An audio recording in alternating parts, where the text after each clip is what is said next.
Hola, soy Iván y para la materia de investigación práctica voy a hablar sobre la optimización de la potencia.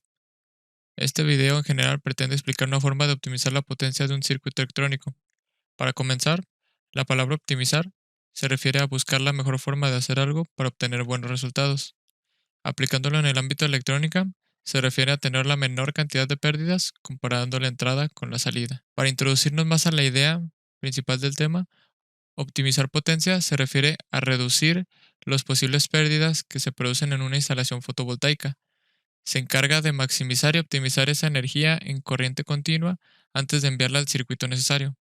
Por ejemplo, se pueden tener pérdidas en un panel solar a causa de obstrucciones como manchas o basura, basura en general, como hojas y de papel o de árboles. Teniendo las definiciones claras, procedemos a entrar a las teorías básicas para comprender la optimización de la potencia. Primeramente tenemos la ley de Ohm. Esta ley explica la relación que existe entre el voltaje, la resistencia y la corriente en un circuito electrónico.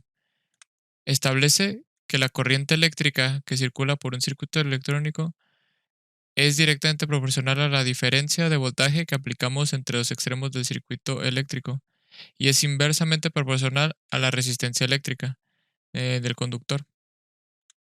Existe el teorema de máxima transferencia de potencia, que básicamente explica que para poder tener la máxima potencia a la salida de un circuito electrónico es necesario que la resistencia interna de la fuente que suministra la energía sea igual a la resistencia de carga. RL significa resistencia de carga. Para que esto sea posible, este teorema presenta una fórmula que corroborará su planteamiento. Para empezar, se calcula la corriente que pasa a través del circuito, dividiendo el voltaje de la fuente entre la suma de la resistencia interna de la fuente más la resistencia de carga, para después calcular la potencia, elevando al cuadrado la corriente anteriormente obtenida y multiplicándola por la resistencia de carga que se tiene a la salida.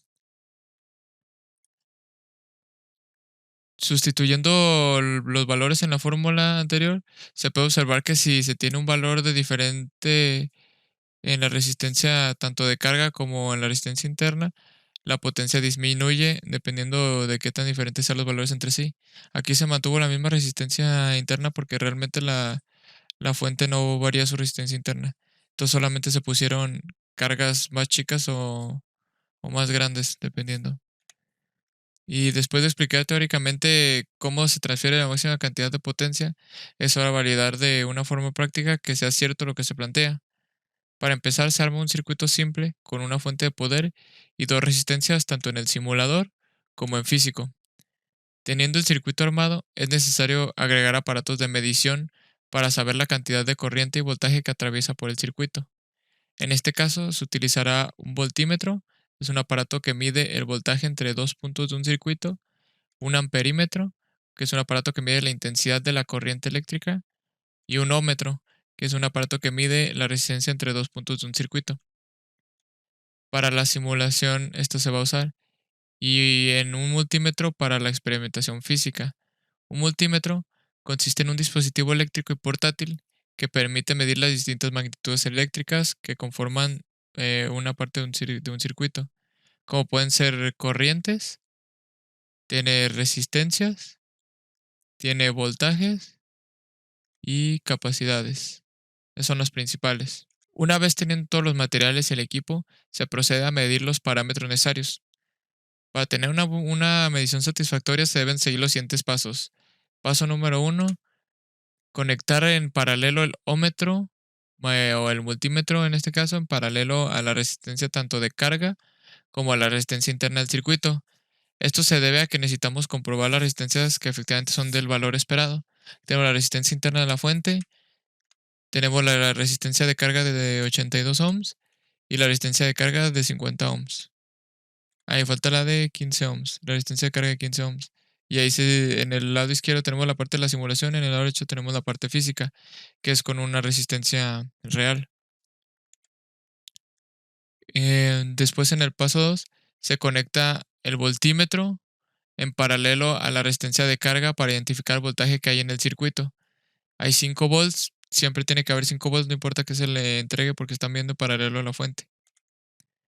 Y en el siguiente paso, que es el paso 3, se conecta el amperímetro en serie entre la resistencia interna del circuito y la resistencia de carga.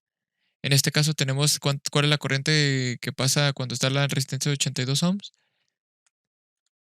después la de 50 ohms y después la de 15 ohms. Luego, una vez observados los valores, se procede a sustituirlos en las fórmulas del teorema de máxima transferencia de potencia para comprobar su veracidad. En cuanto a los resultados, tenemos que en la parte de la simulación nos da estas potencias finales y en físico nos dan unas diferentes. Esto es porque las resistencias al ser de baja potencia se consume la potencia en calor. Entonces, cuando se calienta mucho, consumen más potencia. Entonces, por ejemplo, la de 15 ohms debería ser más chica que la de 50 ohms, al igual como se puede ver en la de 82, pero como se calentó demasiado al punto de quemarse, estuvo consumiendo demasiada corriente y por lo tanto muchísima potencia. Pero esto es por las variaciones que tenemos por tener resistencias tan chicas y de poca potencia. Esto es una de los contras de tener el circuito ya en físico. Para tener la máxima transferencia de potencia práctica es necesario tener en cuenta que hay otros componentes como las bobinas que tienen una resistencia interna baja y es más eficiente para transferir potencia. La resistencia de carga puede ser intercambiada por una bobina que tenga el mismo valor resistivo que la fuente. Sin embargo, para poder medir este tipo de componentes se necesita otro equipo de medición que se llama el puente LSR.